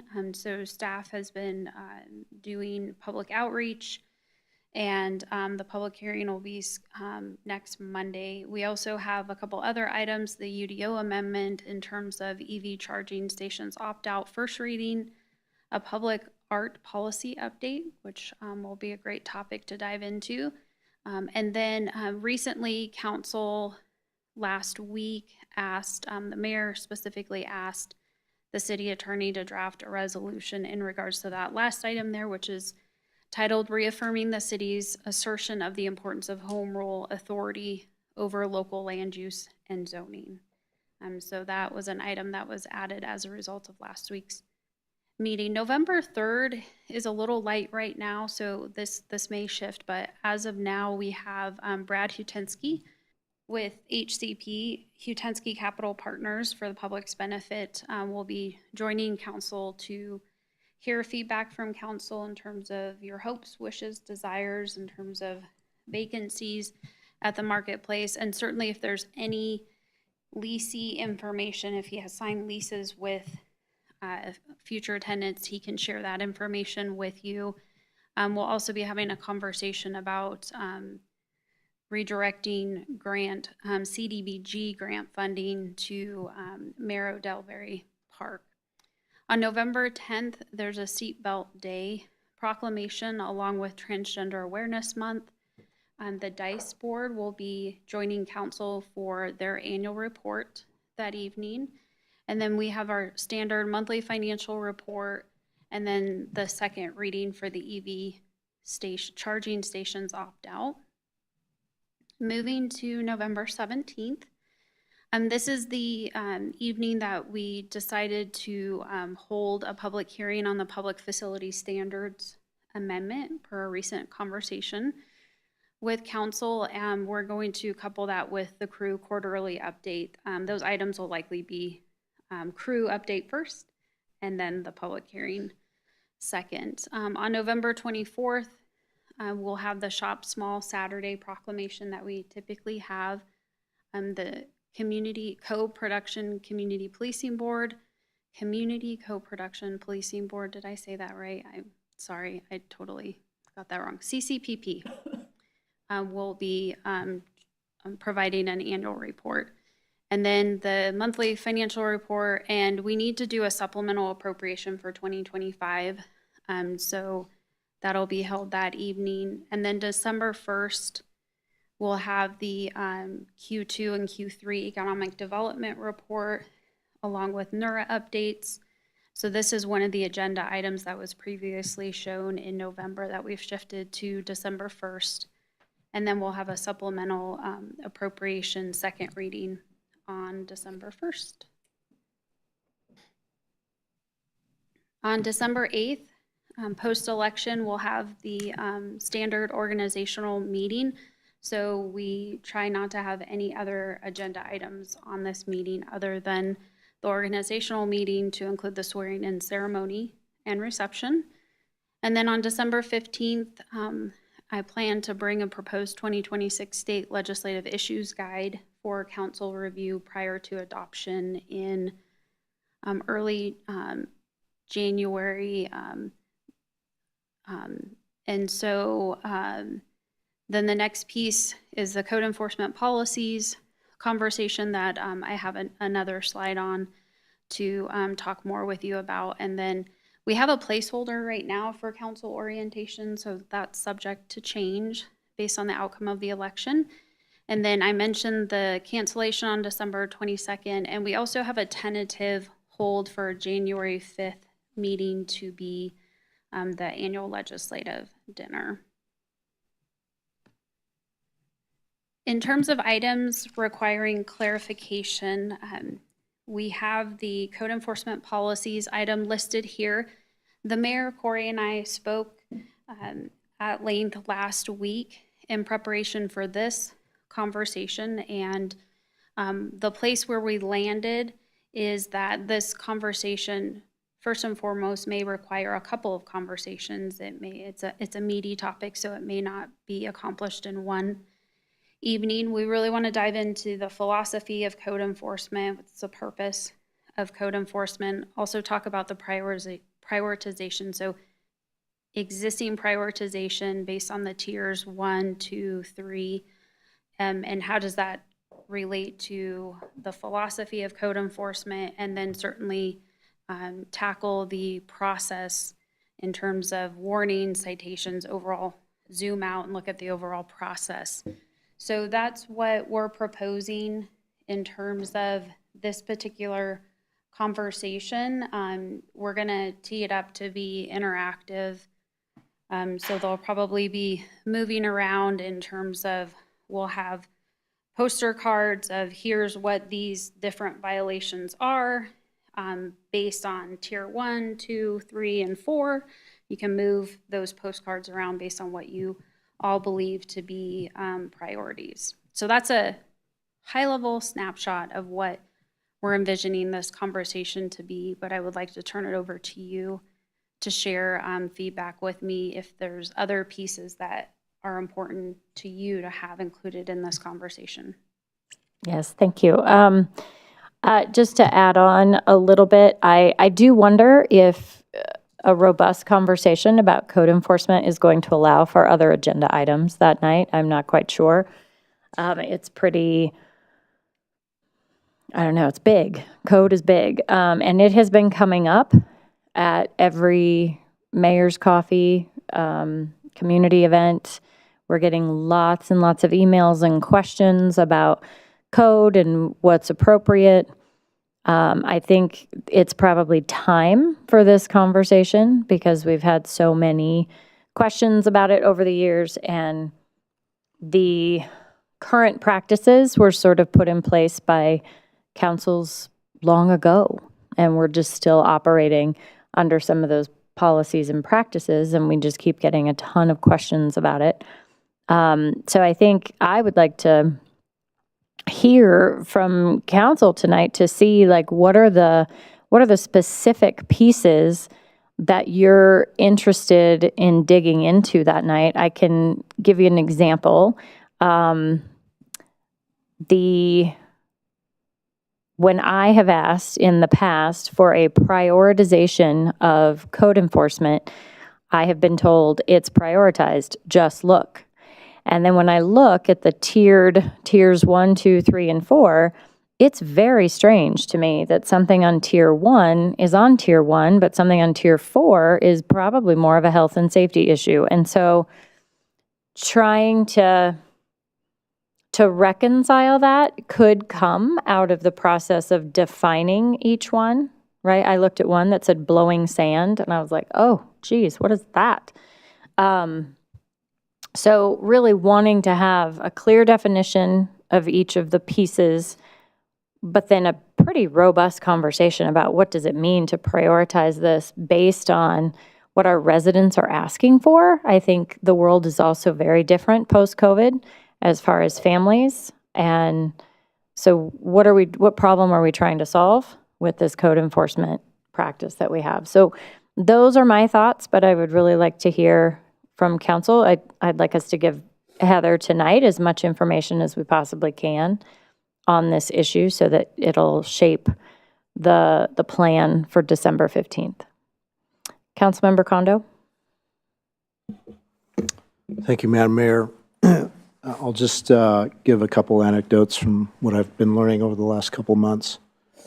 One of which is, there are some residents that have been cited for a code violation, but yet their house is right adjacent to city property, and the city property is just as disheveled and unkempt as perhaps the alleged resident's property.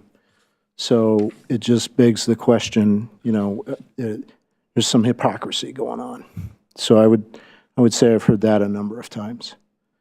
The second issue, and maybe this is a combination of code and police department enforcement on the streets, but clearly we heard from Miss Melissa Ryan over at Northglenn Greens, Village Greens, and the conversation about parking. And in particular, and I know that perhaps Councilmember Walker will share the same sort of input, is that, parking violations occurring on the street where vehicles are blocking fire hydrants, vehicles are parked within 15 feet of curbs, unregistered, or expired license tags, vehicles with trailers. And then as of late, and I'm sure you're aware, businesses that have their vehicles that are parked on the streets. Now, what I understand is that's not an issue if those vehicles are appropriately licensed, but I would like to have a little bit more clarity and understanding just how many vehicles can you really have in front of your property, even if you are business. That's one area that I would like to receive some clarity. Thank you, Madam Mayor. Thank you. Councilmember Burns? Thank you, Madam Mayor. I completely agree with everything you've said previously about, I think, just modernizing and meeting the moment of our current city in 2025 is definitely overdue of what is a priority. And I think my biggest question, and I would like to answer, is, and we can talk about the philosophy of code, that's fine, but are we achieving what we're setting out to do, right? Does the community feel safer? Are we beautifying Northglenn? Whatever that KPI is that what code is doing? I think to me that is the biggest pain point I'm hearing from residents and feeling personally. I would also really like to discuss internal culture within the code enforcement team. We have heard numerous complaints, experienced things, and I think it needs to be addressed of what code enforcement officers are, what are best standards, best practices, and how they address residents, I think is a very top concern for a lot of people. And what is appropriate actions for them to take towards residents, because I think to me the biggest pain point there is they are working for the community and they are not police officers. And I think that's a miscommunication within the department. Thank you. Thank you. Councilmember Roper? Thank you, Madam Mayor. I agree with so much of what has already been said here. I think definitely concerns that I've heard from my residents are very similar. Their priorities tend to be more on safety and health concerns. I think as far as code enforcement, they feel not heard. And as we know, that's mostly what anyone wants in the world, is just to be heard and then able to come to a resolution, even if it isn't what they'd anticipated. The fact that they were heard will go a long ways. So that would be huge. And I think if we are going to modernize our system, if there is a way where our community, and maybe there is, and I just don't know, outside of the app, could there be a more streamlined process where citizens could, if they see something in the community, or should we just always direct them to the app, I guess is my question. But I think a lot of times people with complaints also don't feel heard.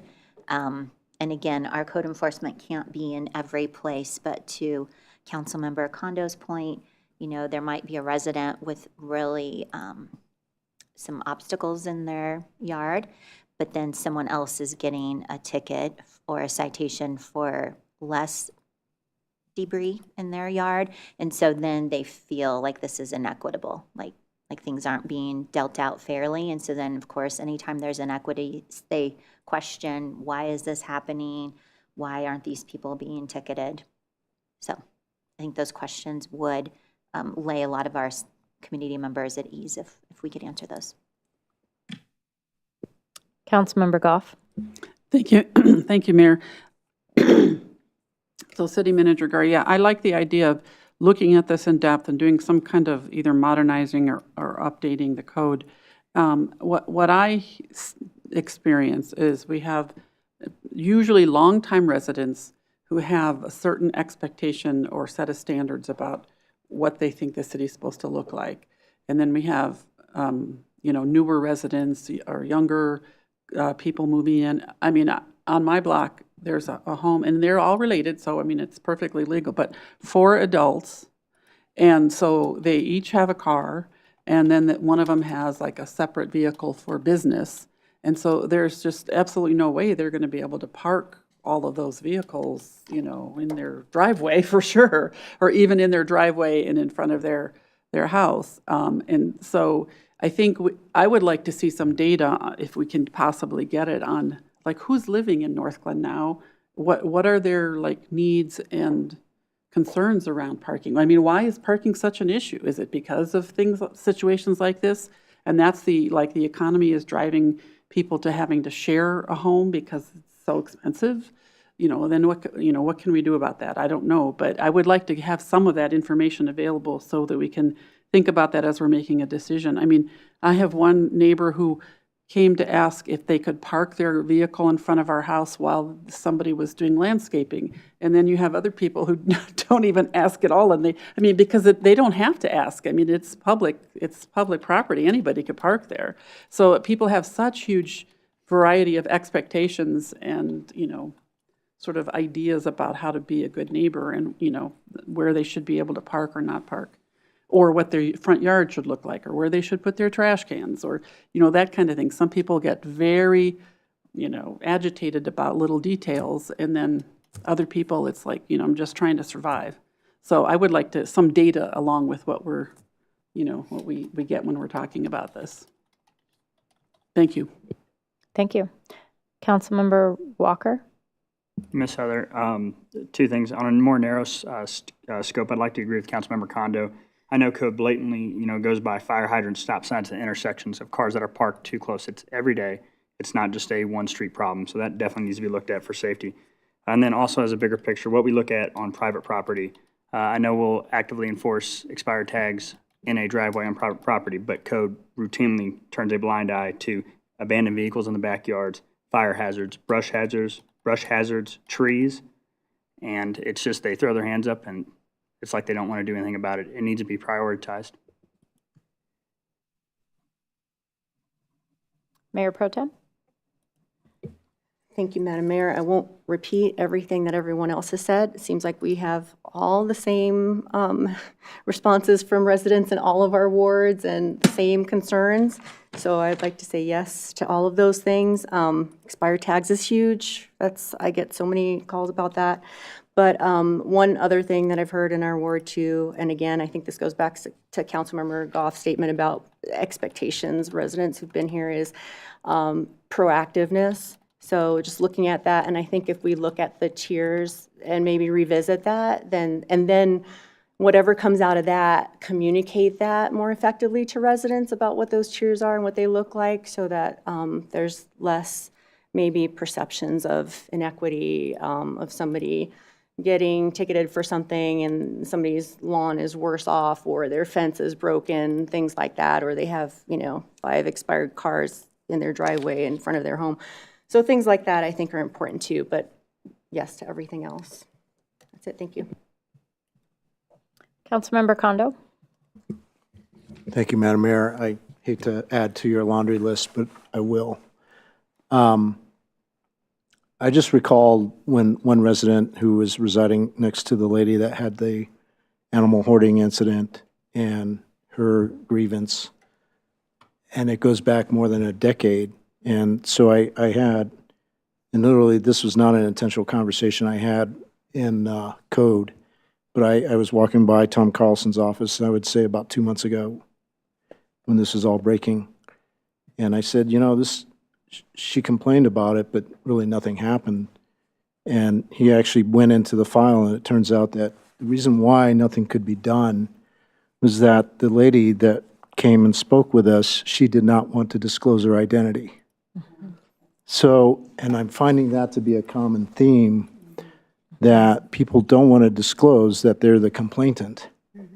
And so there's a legal morass around that, because it's like, okay, everybody has a right to face their accuser. And when you don't come forward and self-disclose who you are as the accuser, nothing can really get done. So I don't know if our hands are tied still, or if there's been any change in the legal environment. But that would be something that I would like to have looked at. And then additionally, same conversation with Mr. Carlson, was that, he was very specific about going through some sort of algorithm that is in city procedure. And I didn't really want to take too much more of his time, but I would like to understand what that algorithm is, because it seems like it drives how code enforcement does things. And so if there's problems with the service or the kinds of service, it just leads me to go back to, what is that the root cause possibly? That maybe the algorithm is outdated or needs to be reviewed. So I would like to include that as part of the scope. Thank you. I agree with everything that's been shared. I think there's, I've had a few more conversations, and we've talked about this over the years. Like, one of the things I'm concerned about is the warning letter is way too aggressive, threatening to, put a lien on your house on the warning letter. That does not, doesn't align with what I think we like to do as far as high quality customer service. I've had residents, complain and sort of mock our little cars. I like them. They're cute little electric cars with new wraps. They're very nice. But when it says neighborhood services and they say you're here to target residents, you're not here to serve the community. And that is how it feels when there's a perception that you're the only one getting a ticket, or you're the only one getting a citation, or we just decided to blanket ticket a street. There's like an enforcement inconsistency that seems to be a trend, and residents will say that, I got a ticket, my neighbor didn't, or I got a summons, whatever they're called, I'm sure they have a proper term, I got a warning. And to Councilmember Kondo's point, right next to city property that's not maintained to the same standard.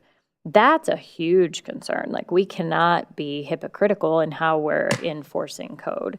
And that's why my question for years has been, what is the prioritization? And when I would ask our director, hey, tell me how we're prioritizing, the answer didn't provide enough clarity. And so that's something that I think we need to dig into, because the tiers, I don't know who made them, but they don't look prioritized. So if a code enforcement officer is like, well, I'm doing tier 1 today, and then that's all they do, or if it's only complaint driven, then we have residents weaponizing it against each other, as opposed to let's do this fairly. And so the things that I hear a lot, landscaping and weeds, and that, again, I mean, I feel like it's flipped. We probably have more of our residents with not perfect lawns than we do with perfect lawns, and then we get complaints when we do the beautification awards, and some people don't like those. Some people do.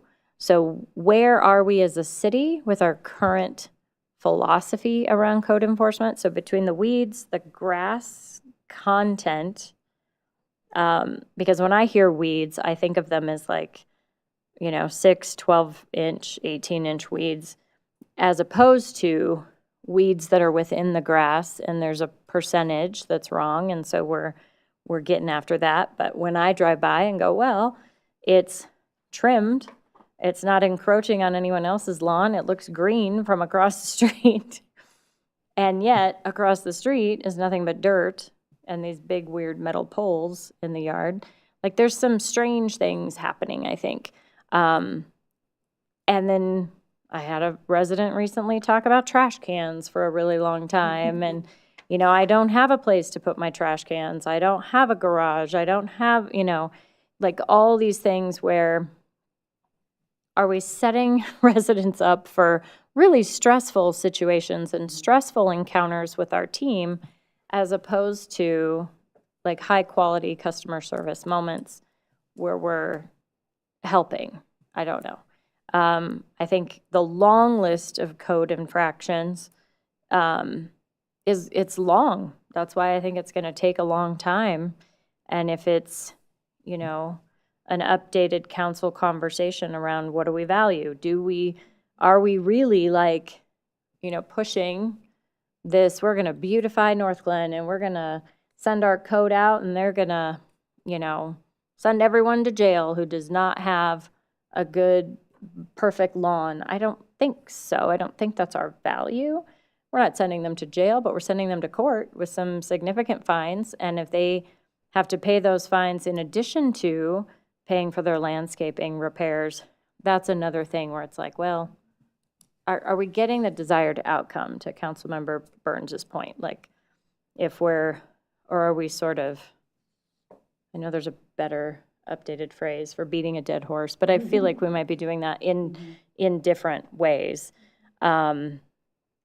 So I would like staff to kind of dig in a little bit. I've heard health and safety a couple times tonight. I think that seems to be what should be tier 1, is health and safety. And then we've got the nuisance ordinances, and I think that's how they're described. So how do we sort those in a way that's a little more supportive? But I would like to talk about enforcement, because there is a serious perception of, I don't use the word fair very often, but it's inequitable. Somebody's getting in trouble for this and the other person is not, and vice versa, and we have facts on that. So the other thing I had asked for was data, and along the lines, and it could just be that I live in a world of, I have more data than I can handle. I could just swim through data. But both the police department and code enforcement, I think they need to be relying on data to tell the story. And so as much data as we can share, I think will help. But we need it. And I know it's out there somewhere. It just takes a little bit to mine it. Councilmember Goff. Thank you, Mayor. So one last comment, what Councilmember Condo's comments made me think. This idea of reporting someone but then wanting to remain anonymous is a huge issue. I mean, I have coached and encouraged and worked through people, and they just don't want to do it. And I know at one point, a lot of that had to do with fireworks And I know the police department is using drones now sometimes to get that evidence. And I just wonder, is it possible to use drones to look at people's backyards for some of these safety violations? Or That's a yes, good no, you don't want to do that? I was just putting my Corey hat on, and he will say we can't look at people's backyards because of the 14th Amendment. Yeah, I don't, maybe there's some way we can do more outreach with people to help them feel safe doing these reports if they're really that upset about it. Councilmember Burns. Thank you, Madam Mayor. I just wanted to be very specific about what you were saying, Mayor, about I want definitions of what is public safety, right? Because I think what we have currently in that category, I am confused how blowing sand is some of those things just to me do not fall under public safety, but that seems to be in that category. And then, but to Councilmember Walker's point, parking in front of a fire hydrant, those things are not considered safety.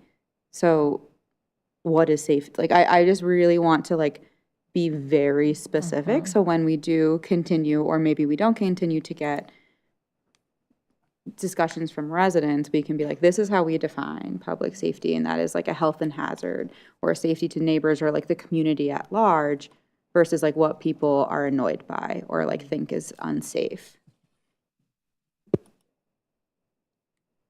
Any other questions or comments? Anything else to add? I think we're looking forward to this conversation. Yeah. Great. So I'll move the other two items off of this evening and find other places to put council orientation and the legislative issues guide. So legislative committee members, I'll be pushing to get that guide done sooner. Know that that'll be, our timing will be moved up in terms of early November to really get that done. But otherwise, I think I've got clear direction. And so one last question. Do I have consensus on all the other pieces, all the other dates? Yes. Okay, perfect. Thank you. Thank you. All right, I will adjourn the study session. I will now call to order the special city council meeting of October 20th, 2025. Will the clerk please call the roll? Mayor Lighty, Here. Mayor Pro Tem Luke Manjiro-Massa. Here. Councilmember Burns. Here. Councilmember Jaramillo is absent. Councilmember Kondo. Here. Councilmember Roper. Here. Councilmember Goff. Here. Councilmember Nowicki is absent. Councilmember Walker. Here. Thank you. I will entertain a motion that the city council meet in executive session pursuant to section 4.5A of the City of Northglenn Home Rule Charter for personnel matters regarding a city manager performance check-in. So moved. Second. Please open the vote. The vote is open. Please vote.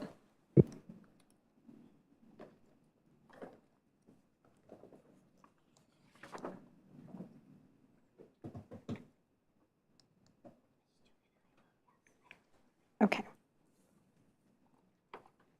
All righty.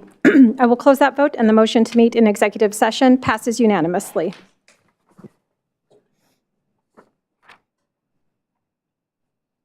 We will adjourn to the executive session.